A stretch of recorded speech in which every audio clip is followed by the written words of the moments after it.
estava vendo um estudo de um pastor falando de Jonas Edwards, e ele tinha lá um procedimento do resolvido, né? E ele também tinha um pensamento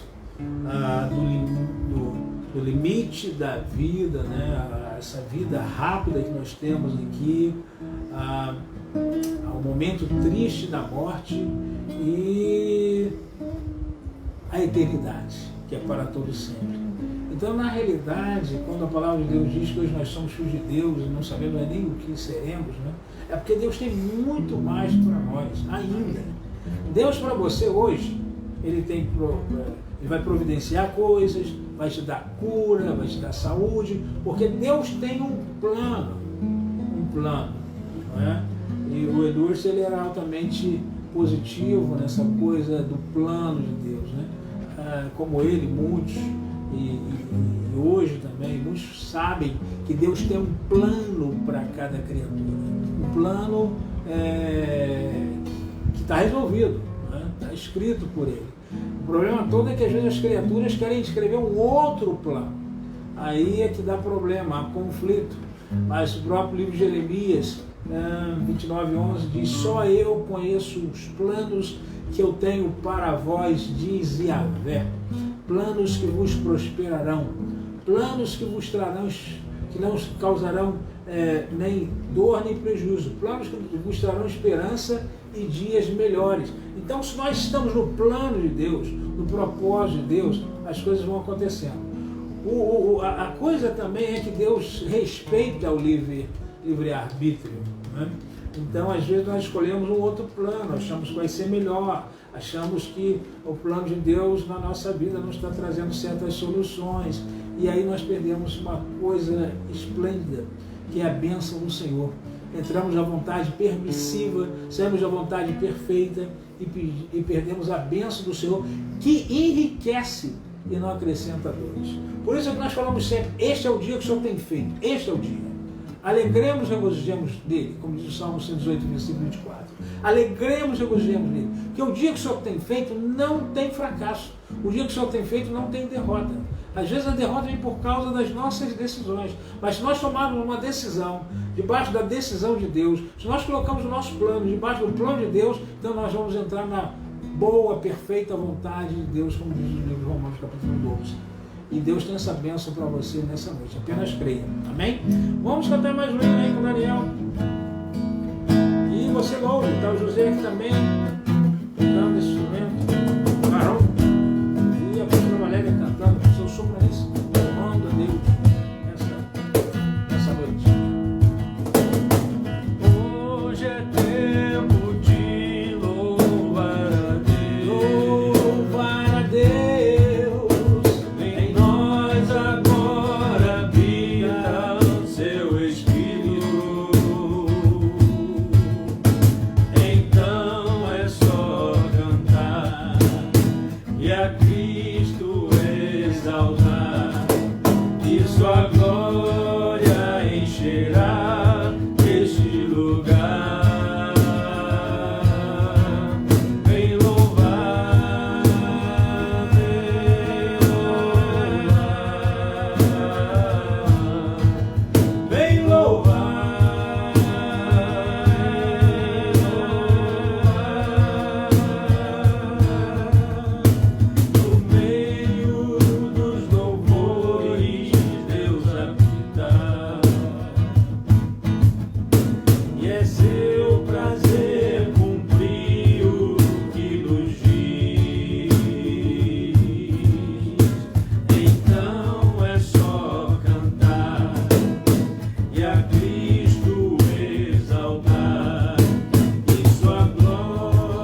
Deus, amém? Hoje nós gostaríamos de lembrar a respeito de dois personagens bíblicos bem conhecidos, que é o Ló e o Davi, né? O Ló e o Davi. E falando exatamente referente aos erros que eles cometeram como seres humanos e que no final Deus ainda exerce de uma maneira esplêndida, talvez muito mais na vida, a misericórdia dele muito mais na vida de Ló do que até na vida de Davi, mas eles nos dão exemplos do que nós precisamos fazer, né? Precisamos deixar Deus cumprir na nossa vida, né? Para que as coisas aconteçam de acordo com a graça dele. O Davi, ele cometeu dois erros sérios, né? Aos olhos humanos e, no caso, aos olhos de Deus. Eu acho que isso aí é o que mais importa. E ele escreveu então o Salmo 51, que ele diz: tem misericórdia de mim, ó Deus, segundo a tua benignidade, apaga as minhas transgressões, segundo a multidão das tuas misericórdias. Lava-me completamente da minha iniquidade, purifica-me do meu pecado, porque eu conheço as minhas transgressões, o meu pecado está sempre diante de mim. Contra ti somente pequei e fiz o que é mal à tua vista, para que sejas justificado quando falares e puro quando julgares. Eis que em iniquidade fui formado e em pecado concebeu minha mãe. Eis que amas a verdade no íntimo e no oculto me fazes conhecer a sabedoria. Purifica-me com o isope e ficarei puro, lava-me e ficarei mais branco do que a neve. Faz-me ouvir júbilo e alegria para que gozem os ossos que tu quebrastes. Esconde a tua face dos meus pecados e apaga todas as minhas iniquidades. Cria em mim, ó Deus, um coração puro e renova em mim um espírito reto.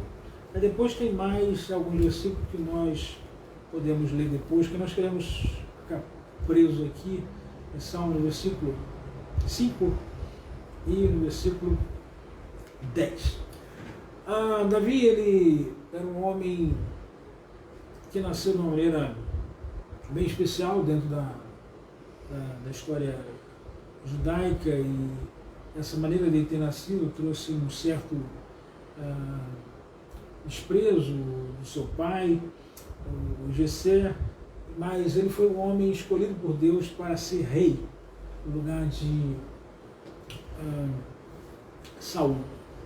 E ele era pastor de ovelhas, e ele era um homem que nasceu para ser campeão. E ele era um homem de atitude.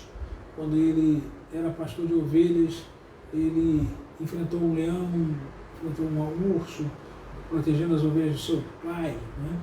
E ele era um homem obediente, porque o seu pai pedia que ele levasse comida para os seus irmãos que estavam na guerra, seus irmãos mais velhos, e ele ia levar queijo, levar comida para eles, tranquilamente, sem medo de nada. E ele é um homem que cria em Deus de maneira especial. E ele cria em Deus de uma maneira especial, e por causa dessa maneira dele crer, ele se tornou uma pessoa ousada. Uma pessoa ousada a ponto de, quando chegar no arraial de Israel, está lá aquela situação desagradável, né? O Golias com os seus comandados e comandantes de um lado, e Israel com seu comandante e os comandados, né, do rei, no caso era o rei Saul, do outro lado, e um vale, e havia uma proposta deles levantarem um valente que valeria por toda a guerra, um valente que lutasse contra Golias. Só que Golias tinha 2,90 metros, tinha 200 quilos, 6 dedos no pé, uma lança altamente pesada, que só a ponta da lança pesava 7 quilos, então é uma armadura terrível, um homem de guerra, um homem acostumado a matar e a nunca perder. E Israel teve medo. E Davi chegou e coisa e tal, viu a situação, viu qual era o prêmio para quem vencesse aquele gigante, perguntou qual era o prêmio, falaram então que era não pagar mais impostos, e receber também uma fortuna, e também ter a filha do rei como esposa. Ele se propôs então a vencer o gigante, não tanto pela fortuna, mas pela fé que ele tinha em Deus. Porque se ele não tivesse essa fé em Deus, ele com certeza seria derrotado pelos gigantes. É claro que a fortuna, a esposa e os impostos que não seriam mais pagos eram uma consequência. Mas o que fez Davi ir lá enfrentar o gigante foi exatamente a fé que ele tinha em Deus, a experiência que ele teve como pastor, a experiência que ele teve dada por Deus na hora da luta. E isso é uma coisa interessante. Na hora da luta, nós sempre temos experiências com Deus, vão nos fortalecer, vão nos abençoar, vão fazer com que as coisas aconteçam de tal forma que o nome de Deus seja glorificado e não o nosso nome. E vocês já sabem toda a história. Davi escolhe 5 pedras, e essas pedras falam muito do próprio Golias e dos seus descendentes, porque depois, quando Davi se tornou rei, lá no futuro dessa época que eu estou falando, apareceram outros gigantes e foram derrotados pelos valentes de Davi, que eram exatamente descendentes de Golias, e Davi com uma pedra, né, depois de ter enfrentado Golias e ter falado que ele ia em nome do Senhor e que o Senhor era guerra, né, ele simplesmente derruba Golias com aquela pedra, com seu alforje. Ele rodou aquele alforje com alforje,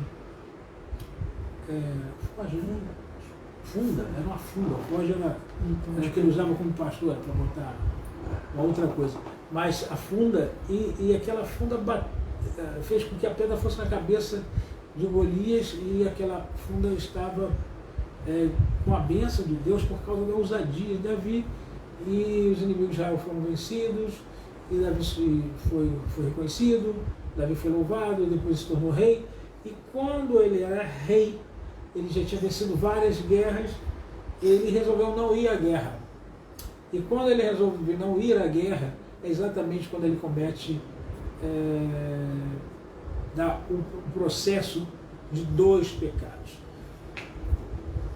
Nós precisamos entender que para que nós possamos estar debaixo da proteção de Deus e debaixo da unção de Deus, como Davi sempre esteve, e ele teve momentos dificílimos na vida dele, e ele sempre venceu, nós precisamos ir à guerra, como Davi estava acostumado. Inclusive, Davi foi chamado de homem de guerra. Ele gostava de fazer guerra, ele vencia as suas guerras. Mas no dia que ele resolveu não ir à guerra, houve toda aquela armadilha criada pela situação, criada pela carne, criada pelo inimigo de Davi, que era o inimigo espiritual, criado por aquele que já sabia as profecias do Velho Testamento, do Novo Testamento falavam sobre o futuro rei, e ele simplesmente coloca uma mulher belíssima ali tomando banho perto ali da casa de Davi, e ele ficou, vamos dizer assim, apaixonado. Uns dizem que ele já conhecia essa mulher, outros dizem que ele não conhecia. Seja como for, ele já era um homem que tinha algumas mulheres, porque ele era rei, ele não precisava daquele momento, mas ele ficou apaixonado, e a paixão muitas vezes cega o homem. Ele teve um relacionamento com essa mulher, desse relacionamento veio um filho, e ele mandou matar o marido dessa mulher. E assim foi feito. Aconteceu isso, e a espada de Deus veio sobre a casa de Davi. Esse filho que veio por esse adultério morreu, e Davi jejuou alguns dias para que esse filho não morresse, mas já que morreu, ele agradeceu a Deus porque a vontade de Deus foi feita. Davi, aos nossos olhos, ele era bem estranho, né? Mas era a maneira que eles entendiam as coisas, não é? E ele entendeu que Deus estava sendo soberano, e Davi teve um julgamento de Deus sobre a sua vida e sobre fatos que aconteceram no futuro. E quando ele se arrepende do seu erro, então ele diz aqui algo que é importante para nós. Eis que iniquidade fui formado em pecado e concebeu minha mãe. Eu estava ouvindo um pastor falar sobre essa questão do pecado, que nós somos concebidos. Ele estava dizendo que as crianças já nascem pequenas, porque se elas nascessem grandes, seria capaz de matar os pais. Era um negócio assim muito profundo que ele falou ali na pregação dele. Mas o que ele estava dizendo? O pecado ele faz com que a nossa pior parte apareça, o nosso pior sentimento apareça, os nossos piores desejos apareçam, a nossa pior intuição apareça. E isso foi mostrado na vida de um ancestral dele, vamos dizer assim, um parente, né, vamos dizer assim, que era sobrinho de Abraão. Abraão, sim, era ancestral dele, que deu um trabalho tremendo para Abraão e depois resolveu ir para uma terra que ele achou que ia ter vantagens, e Abraão deixou de escolher aquela terra que ele achou que ia ter vantagem, depois de um tempo dele ter estado com Abraão, porque ele tinha pastores, Abraão tinha pastores, e os pastores começaram a ter problema por causa da grama para a ovelha, da água para a ovelha e outros problemas mais. Então o Ló, sobrinho de Abraão, escolheu o vale, que era verde, e Abraão então ficou com a parte mais difícil. Mas lá nessa parte difícil, porque Abraão estava na vontade de Deus, Deus mostrou a Abraão o que toda a sua descendência receberia, e não mostrou a Ló o que ele receberia, porque Ló estava fora da vontade de Deus. Ló teve os olhos da ambição. Por quê? Porque quando a pessoa recebe essa coisa chamada iniquidade, ela vai ter a cobiça e a ambição, a mesma que o Davi teve, muitos anos depois, não é, de Abraão, e a mesma que Ló estava tendo, porque ele olhou segundo os olhos da carne. Ele viu o verde, ele viu a água, ele viu a facilidade, e foi com seus pastores, e daqui a pouco ele não estava mais naquele vale, ele já estava dentro de Sodoma e Gomorra, daqui a pouco ele já não era mais tão rico, daqui a pouco ele estava trabalhando ali naquela cidade. Aí vem toda uma outra história, quando Ló e sua família foi toda levada para um outro local, e Abraão teve que fazer guerra para salvar Ló, com os seus 308 homens preparados dentro da sua própria casa como guerreiros, que Abraão também era general. E a gente observa que Ló foi livre pelo seu tio, e se não é esse tio que está sempre na bênção do Senhor, que enriquece e não acrescenta dores, Ló seria destruído pelos reis que os vieram capturá-lo, né? Não só esses reis, mas outras pessoas também. Então Abraão foi um homem abençoado até para livrá-lo desse momento, para tirá-lo desse momento. E depois, mais à frente, quando Abraão já estava com seus 99 anos, e o Senhor aparece com 2 anjos a Abraão, e Abraão não sabia do que se tratava, e ali se tratava de uma bênção e de uma maldição. Olha que coisa! Mesmo depois dos anos terem passado, dos tempos terem passado, a bênção e a maldição chegaram perto de Abraão. Em que sentido? O Senhor estava falando com Abraão, depois que Abraão lhe fez um sacrifício e ofertas e comida, que Abraão, depois de 1 ano, seria pai, mesmo ele achando que não poderia ser, mesmo a Sara não tendo condição de ter filhos, mesmo a Sara já tendo passado da idade. Deus disse que ela ia ter uma renovação na sua madre, e ela teria um filho. E ela riu atrás da sua tenda, ouvindo o que o Senhor estava falando. Por isso o filho dela se chama Riso, Isaac, o filho que ela teve, que era o filho da promessa.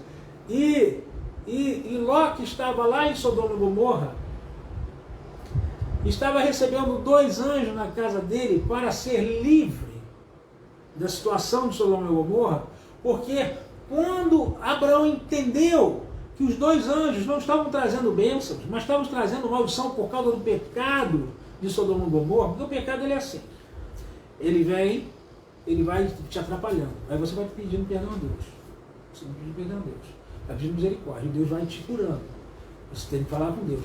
Mas tem um momento que as pessoas falam até com todo mundo, menos com Deus. Então o que acontece? O pecado de Sodoma e Gomorra subiu aos céus, assim como o pecado dos antediluvianos, antes de Noé, subiu ao céu, e Deus destruiu toda a terra com água, por causa do pecado desse pessoal antes de Noé. E Deus fez uma promessa depois que o arco-íris apareceu, e houve um momento de conserto da humanidade com Deus, que não destruía mais o homem com água. Aí ele começou a destruir o homem com fogo. E aí o que acontece? Os 2 anjos foram para aquela planície de Sodoma e Gomorra, para aquele reinado, porque não era só de Sodoma e Gomorra, eram vários reinos, para destruir com alguma espécie de bomba de Deus, né? Eu não sei bem o que seria, como é que eles fizeram isso, mas eles foram para a casa de Ló, por quê? Porque quando Abraão descobriu a situação e sabia que Ló era fraco, Abraão então fez uma intercessão, um pedido ao Senhor, que estava com ele, e ele começa a negociar com o Senhor, dizendo: se vierem 50, meu Senhor, como é que vai ser? E assim ele foi, né? Diminuindo o número, até quando chegou em 10 pessoas. Ele disse: se vierem 10 pessoas, tu vais destruir cidades. E Deus disse que não destruiria, mas Deus sumiu da presença de Abraão. Sabe por quê? Porque naqueles milhares de pessoas que existiam lá, não tinha uma pessoa justa, não tinha uma pessoa que entendia que foi formada em iniquidade, não tinha uma pessoa que entendia que precisava falar com Deus, não tinha uma pessoa que entendia que precisava pedir purificação de Deus, e aí Deus some porque Abraão não ia ter o pedido dele feito referente às cidades, mas teria sim o pedido dele respondido referente aos justos, porque Deus achou em Ló, apesar de todos os erros dele, justiça. E aí os anjos foram lá, e a cidade era tão perversa que os homens da cidade queriam ter relacionamento com os anjos. Isso foi um problema para eles, porque os anjos saíram para fora, levantaram as mãos, deixou todo mundo cego, eles saíram correndo, porque os anjos são poderosos, não é? Eles não sabiam bem com que eles estavam se metendo. E os anjos dão uma orientação a Ló: sai daqui, vai embora, não olha para trás, não olha para trás, vai embora, olha para frente. E isso é uma coisa interessante, irmãos. Quando Deus nos livra de uma situação difícil, vamos entender esse conselho dos anjos. Não olhe para trás, olha para frente, vê o que Deus tem para você, vê o que está na tua frente, vê o livramento, vê a glória, vê o poder, vê a paz que Deus tem para você na frente. E tudo bem, assim foi feito. Ló saiu com as suas 2 filhas e sua esposa, foi só o que ele conseguiu levar, né? Só que a esposa de Ló teve saudade, olhou para trás, teve saudade por alguma coisa que ela deixou na cidade. Não é que nem especular nem inferir, mas ela deixou alguma coisa lá na cidade. E aí ela se tornou, como diz a própria Bíblia, em estátua de sal. Alguma coisa atingiu para que ela pudesse ser transformada em estátua de sal. E dizem, né, os estudiosos, que essa estátua está lá até hoje. Eu não sei, eu não sou estudioso, mas os estudiosos dizem que está lá para quem quiser ver. Mas a verdade é que há uma lição aqui. Quando Deus determina a destruição de alguma coisa, não olhe mais para aquilo, esqueça, né? Porque exatamente onde eram os reinos de Sodoma e Gomorra é onde nós temos hoje o Mar Morto, e lá é uma concentração de sal assustadora. Tudo bem que as indústrias até aproveitam aquele local para poder fazer creme de beleza e não sei o que mais, hoje para as mulheres, né? Mas a gente observa que Deus trouxe uma bênção para Abraão e trouxe um livramento para Ló, porque Abraão intercedeu e porque Ló foi achado como justo, mas Deus não trouxe livramento para ninguém daquela cidade. Aí o que eu quero dizer? Não deixe o seu pecado ser o Senhor das suas escolhas. Se você pecar, peça perdão a Deus. Faça como Davi. Ele pecou, mas ele pediu perdão a Deus. Ele entendeu como é que ele tinha sido formado. Ele entendeu o que Deus queria. Ele entendeu que Deus queria que ele conhecesse a sabedoria. Então ele pede a Deus purificação. Ele pede a Deus. e ainda pediu que os erros deles fossem escondidos de Deus, fossem apagados as iniquidades. E aí ele faz uma oração sensacional nesse salmo aqui, quando ele diz: cria em mim, ó Deus, um coração puro, e renova em mim um espírito reto, um espírito de retidão. Quer dizer, o que ele precisava? Ele precisava de uma renovação espiritual. Por isso que Davi era um homem segundo o coração de Deus. O Ló, apesar de ser chamado justo, o Ló, apesar de ter sido alvo da misericórdia de Deus, o Ló, em vez de ir pelo caminho que o anjo disse, escolheu um outro caminho, foi parar numa cidade chamada Zoar, que até eu brinco, né, quando eu falo com jovens, é por isso que vocês estão zoando, né? Então, na realidade, essa palavra Zoar era uma cidade que não foi destruída, porque os três que chegaram lá, Ló e as suas duas filhas, tinham a justiça suficiente para preservar aquela cidade. É claro que nós temos que ver os dois lados. O lado negativo é que Ló não devia ter ido para aquela cidade, que aquela cidade estava lá para ser destruída também.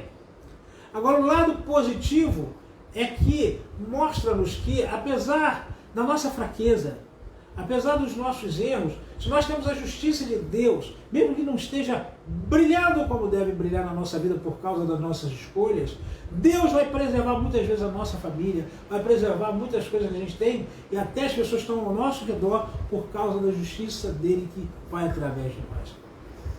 Então, qual é o segredo? É você ter uma vida como Abraão, né? Ou mesmo como Davi. Como Davi no sentido de pedir perdão, como Abraão no sentido de entender que Deus tem o controle de todas as coisas. E Abraão tinha muitas falhas humanas, falhas assustadoras, mas como Deus fez uma promessa a ele aos seus 75 anos, que a semente dele seria como a areia do mar e como as estrelas do céu, falando exatamente daqueles que viriam através da sua humanidade e aqueles que viriam através da sua espiritualidade ou do seu descendente chamado Jesus, que são as estrelas dos céus. Então você observa o seguinte: Abraão, ele sabia como lidar com Deus. Ele sabia como estar na perfeita vontade de Deus. Porque Abraão tinha uma coisa chamada obediência. Já Davi, ele falhou essas duas vezes, mas ele soube como buscar renovação, porque ele buscou o poder de Deus, pedindo: cria em mim, ó Deus. Mas Ló, depois de todas as suas falhas, ele entrou numa caverna, ainda teve um problema sério com as suas duas filhas, não é? Apesar da misericórdia de Deus ser demonstrado lá em Ruth, que era descendente, né, de Ló, e de uma de suas filhas. O Ló, ele era um homem que se tornou um homem beberrão. E é interessante que a gente observa o seguinte, que o ser humano, quando ele não consegue se realizar, quando ele não consegue ter a liberdade que ele precisa ter em Deus, ele vai buscar em alguma coisa. E uma dessas coisas que ele busca é exatamente na bebida. Às vezes busca na religião errada, às vezes busca no vício, às vezes busca nas drogas, mas é muito comum buscar na bebida. Uma vez eu fui num bar observar as pessoas que bebiam cedo de manhã. Chegou lá, um camarada pediu 2 cachaças misturadas, 2 cachaças brabas, e ele botou na boca e vomitou tudo. E aquilo lhe trouxe um certo alívio. Eu não entendi nada, mas era para ele, era o que estava acontecendo. E depois eu voltei no outro lar, no outro momento, nesse mesmo bar, né? E por uma terrível coincidência, esse bar é de um irmão, mas eu cheguei lá nesse bar e eu conversava com o irmão, né? Falei: meu irmão, muda de vida, isso aqui é para você. Mas eu ficava observando as pessoas que sentavam naquelas mesinhas pequenas, pegavam uma garrafa de cerveja, se fosse a marca que for, botava ali dentro daquele isopor. E eu ficava observando, botava num copo, e as pessoas começavam a lacrimejar, sem dar uma palavra. E eles ficavam 20 minutos curtindo aquela bebida, e depois pediam um outro, e eu ficava muito tempo observando, para mim aquilo ali, para mim era um aprendizado. E elas ficavam tristes, chorando as suas próprias mágoas, bebendo para ver se as suas mágoas saíam. E o que eu achei mais estranho, quando uma outra pessoa pegou também uma garrafa de cerveja, se sentou em frente da outra, pediu licença, posso me sentar aqui? A outra balançou a cabeça, dando licença para se sentar naquela mesinha pequena, que os bares geralmente têm. E ele entrou na mesma atitude, começou a curtir aquele momento, chorando. Eu falei, meu Deus, Deus está com a mão, querendo abençoar, a mão dele não está encolhida, está estendida, querendo tirar a mágoa do coração do homem. E as pessoas estão, às vezes, tendo momentos tristes, buscando alívio onde podem buscar, ou na cachaça, ou na bebida, ou na droga, ou seja lá no que for. E continuam insatisfeitas, porque o problema delas já se tornou pecado. Hoje eu estava ouvindo um pastor falar que amargura é pecado. Tudo bem que a amargura para a ciência é uma outra coisa. A amargura é causa de vários problemas. Mas se a palavra de Deus diz, lançando sobre ele toda a vossa ansiedade, que ele tem que cuidar de vós, se a ansiedade, que tem muito a ver para nós com o fato de nós acharmos que Deus não vai fazer aquilo que ele prometeu, e nós lançamos sobre Deus, ele cuida de nós, quanto mais a amargura, que talvez seja o resultado da ofensa de uma pessoa. Quantas pessoas às vezes nos ofendem e nós ficamos amargurados. A amargura que às vezes é o resultado do fracasso de um projeto, e as pessoas ficam amarguradas porque trabalharam tanto e não chegaram àquele ideal. E aí o que elas têm que fazer? Deleita-te no Senhor, tem que buscar o Senhor, tem que fazer como Davi fez. Claro que ele ficou amargurado, claro que ele ficou, que ele estava errado, mas ele sabia que a fonte da solução da vida dele estava no Senhor. E eu não tenho tanta certeza que, apesar de Ló ter sido justo, segundo a própria Bíblia diz, se ele entendeu isso de maneira profunda. Não estou dizendo que Ló perdeu a salvação dele. O que eu estou dizendo é que Ló perdeu uma grande oportunidade de viver feliz aqui na terra. Porque o anjo lhe mostrou o caminho é este. E ele escolheu um outro caminho. Deus tinha um livro para Ló. E Deus ainda usou um anjo numa hora de maldição para Sodoma e Gomorra para mostrar o caminho do livramento. E Ló foi para Zoar, Ló foi para a caverna, Ló ainda passou por um momento difícil com as suas duas filhas, que ele veio descobrir depois. Agora Davi, apesar de ter passado um momento difícil também, ele que era um homem segundo o coração de Deus, ele pediu perdão a Deus. E aí ele ainda pede misericórdia, porque diz o versículo 11 de Davi, do Salmo 51, não me lances fora da tua presença e não retires de mim o teu Espírito Santo. É interessante, né? Numa época que a gente não tem uma noção total do Espírito Santo como nós temos hoje, ou que não é mostrar uma noção total do Espírito Santo como nós temos hoje no Novo Testamento, aqui no versículo 11 ele está falando exatamente da unção que ele havia recebido. Ele está dizendo, eu não quero perder a sua unção, eu não quero perder o seu poder, eu não quero perder a alegria, porque Davi era um homem alegre, Davi era um ungido, que quando o Saul estava vivo, ele tocava uma harpa, e os demônios que estavam em Saul saíam, porque Davi era ungido para tocar uma harpa. Davi era ungido nas suas escolhas. E quando ele saiu dessa unção por um pequeno período de tempo, poderia tirar dele o Espírito Santo. E ele pediu a Deus o quê? Renove-me o teu Espírito Santo. E ele disse assim, torna a dar-me a alegria da tua salvação. E isso acontece até hoje, quando a gente peca, a gente perde a alegria da salvação. Eu não sei se o Ló teve a sua alegria renovada, mas o Abraão, ele teve a sua alegria durante toda a sua vida, apesar dos seus erros humanos. E sustém-me com o espírito voluntário. Olha, irmão, nós estamos precisando na igreja hoje, nós estamos precisando no reino de Deus, pessoas que tenham esse espírito voluntário para servir, para adorar, para glorificar. Você vê os salmos de Davi, o salmo 103. Bendiz a minha alma ao Senhor e tudo que há em mim, bendiga o seu santo nome. Ele mostra essa posição de adorador nesse salmo. E não te esqueça de nenhum dos seus benefícios. Ele mostra gratidão. O espírito voluntário é um espírito voluntário para agradecer a Deus cada vitória.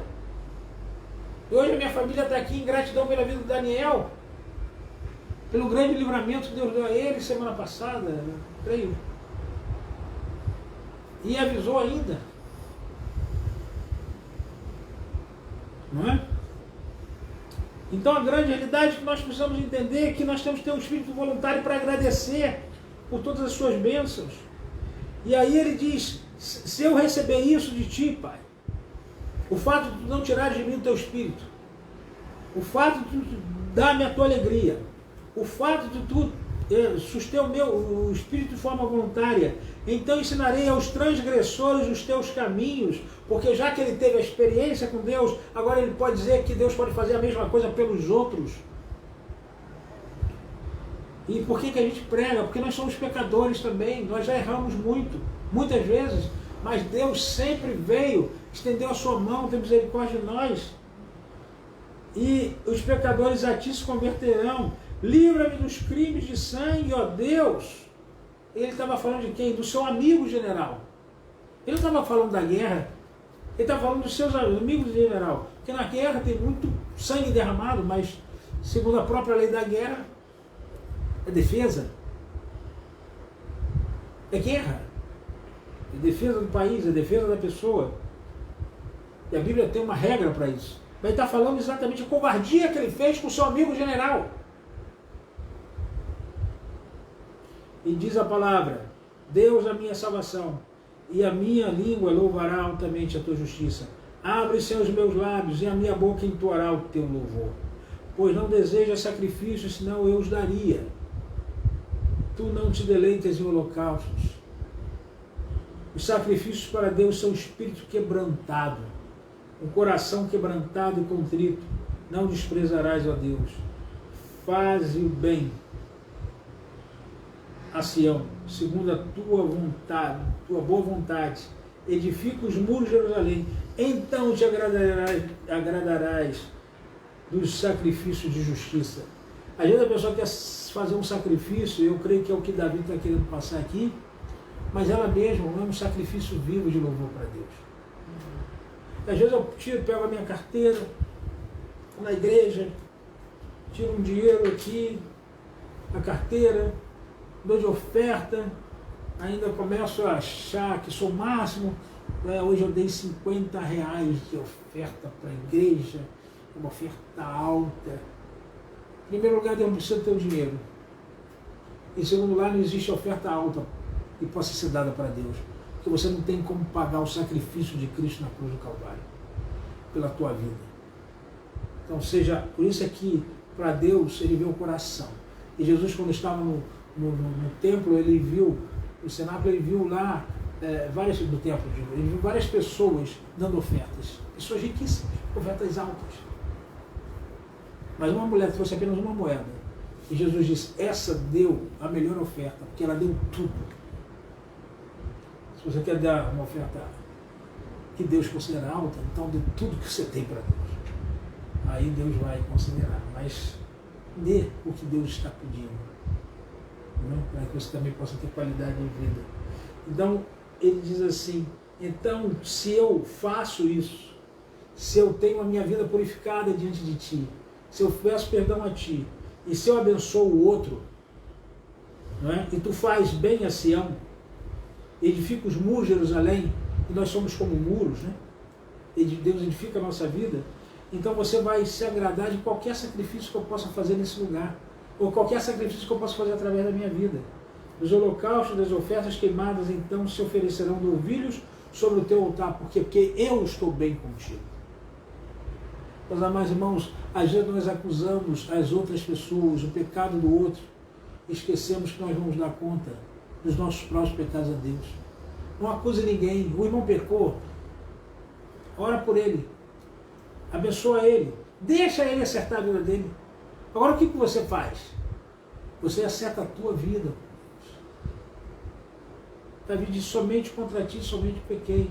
Ele falou sobre as mulheres dele, ele falou sobre os filhos, apesar de ele ter trazido alguma consequência para os pecados, mas ele pediu perdão a Deus, e Davi se tornou um homem mágico, vitorioso, morreu velho, morreu rico, e a riqueza dele, sim, ele transferiu para o seu filho Salomão, construiu o templo. Talvez, irmãos, a gente não ache no mundo um templo tão caro quanto o templo de Salomão. Todo de ouro, prata, pedra preciosa, um templo assim. Assustador. Mas isso foi trabalho de quem também? De Davi.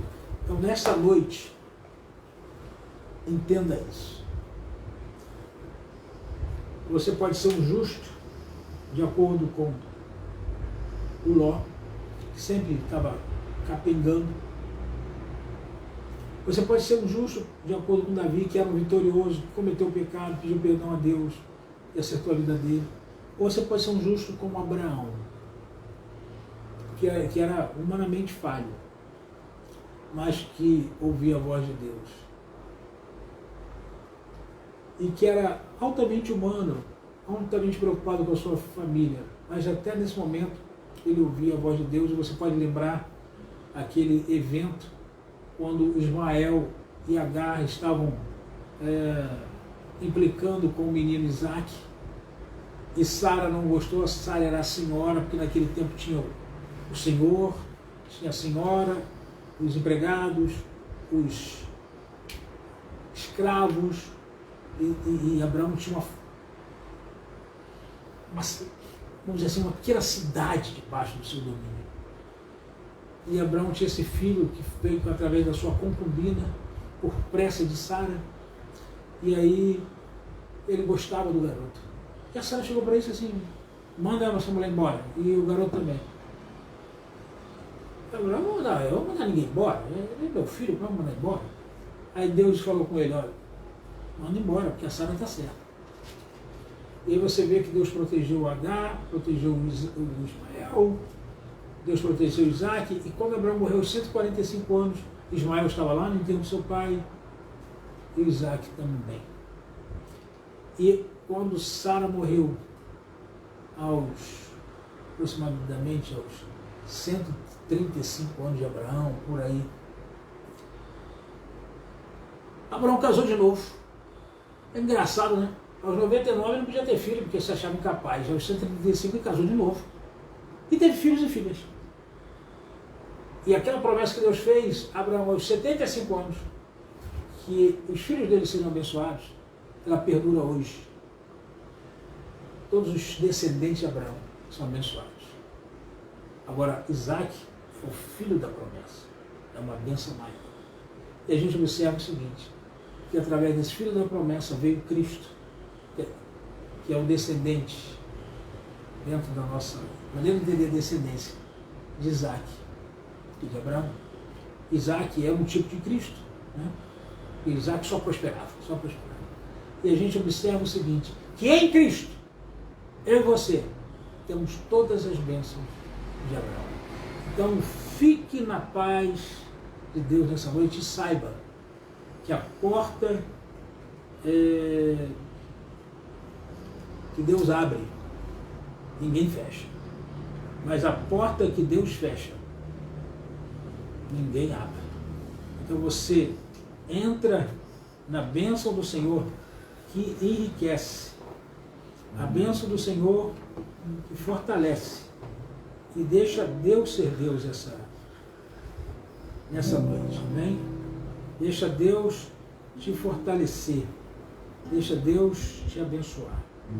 Eu quero orar Mas eu quero também cantar um hino que diz: mais grato a ti. Vamos ver se eu consigo abrir esse hino aqui. Mas eu quero também falar das pessoas que estiveram conosco aqui, para nós orarmos por elas. Pastor Ney, Neusimar, Valéria Farias, Terezinha, Neusimar. Nesse meu celular aqui não está aparecendo todas as pessoas, mas depois eu vejo quem está conosco. Eu vou orar por todas as pessoas, pedir a bênção de Deus sobre todas elas, amém? E saiba que o Senhor está contigo nessa noite. O Senhor tem um propósito na sua vida. E deixa Deus ser Deus, em nome de Jesus. É o hino 370 da harpa cristã.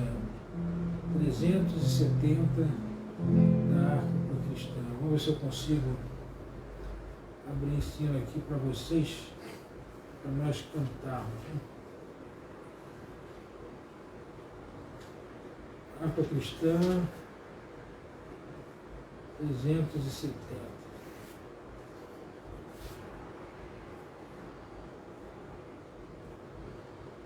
Você tem a harpa, cante comigo. Mais grato a ti, mais grato a ti. Hoje nós estamos em ação de graças. Se vocês estão em ação de graças, sabem que isso aí fala no Espírito, né? Edificado pela palavra de Deus. Em tudo daí, graça. Hoje nós estamos em ação de graças com o nosso filho Daniel, como família, como igreja. Nós já fizemos um culto. Fizemos o grande livramento que Deus deu a ele, não só a ele, mas a outras pessoas também. Deus abençoe essas outras pessoas. E se você tem um motivo para agradecer a Deus, agradeça. Porque a pessoa que não agradece, ela está em pecado. Então você tem que dizer como Davi: crie em mim, ó Deus, um puro coração, né? E remove em mim o espírito de retidão. Se você tem um espírito de retidão, você vai agradecer a Deus. Se você tem sido curado, agradeça a Deus. Se você tem prosperidade, agradeça a Deus. Se você tem trabalho, agradeça a Deus. Se você tem família, agradeça a Deus. Se você está sozinho, agradeça a Deus. Porque Deus está em controle. O que você não pode é perder a comunhão com Deus. Vamos cantar: ó meu Senhor, dá-me mais gratidão. Ó meu Senhor, dá-me mais gratidão por tudo que tu fizeste por mim, por tua graça no meu coração, que me encheu de ventura sem fim. Mais grato a ti,